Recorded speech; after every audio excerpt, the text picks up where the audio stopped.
अरे ना राह के पीछे ना मंजिल के पीछे। अरे बेटा ना राह के पीछे ना मंजिल के पीछे अच्छे अच्छे बादशाह लोग चलते हैं बेटा।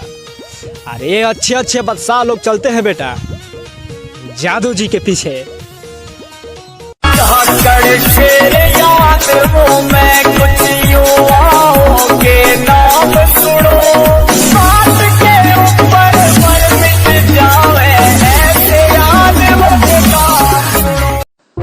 अरे कि ते चौहान जी से का बतियेबे रे? दस्तक इतना फैलैले बाई कि नाम चौहान जी के लोगवा सुनते कापेला।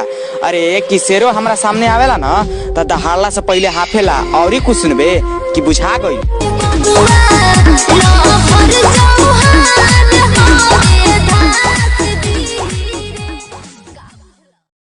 कि छुअले पर करंट लग जाई बहुत बड़का बवाल हो।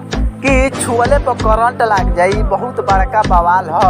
आइए बाबू केहू और के ना आई तो यादव जी के माल हो। जाने हल्का मिलना यही रान के आज रात भना चाहे तो। अरे इतना गौर से का देखता रे सारे उजरा जीवे ये ऐसन जाल ह। अरे कि इतना गौर से का देखता रे साले उजरा जीवे ये ऐसन जाल ह। इतना मार मारम की साथ पुस्तक तक ले याद रखी काहे से कि ध्यान दिए चौहान जी के माल ह। मारी सिक्सर के 6 गोली छाती मेरे पावर होलाई खाली चौहान जाती मेरे। अरे जादू जी के महल्ला ह ते लड़बे कि भेजबे अपन भैया के। अरे जादू जी के महल्ला ह ते लड़बे कि भेजबे अपन भैया के। रहे दे तोरा बस के बात नहीं खे मारा जीवन हो दोष देवे लगबे अपन समैया के। चल जाई गोली ओही होई ना डेराई। अरे ऐरान के डर ना होला है जा।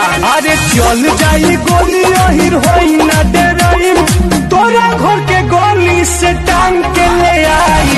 चल जाई। अरे एक की जाते बोलबे तो बेटा तोर सब अकर झाड़ दिया सन। अरे एक की जाते बोलबे तो बेटा तोर सब अकर झाड़ दिया सन। और का कहत रहे चौहान जी के बारे में उल्टा सीधा बकबे निमरा के उल्टा गणिया मार दिया सन। और तोरा लेखा बदमाश के मुँह आदि चौहानवा।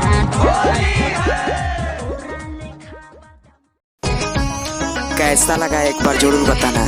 Thanks watching for video Yadav VS Chauhan जी।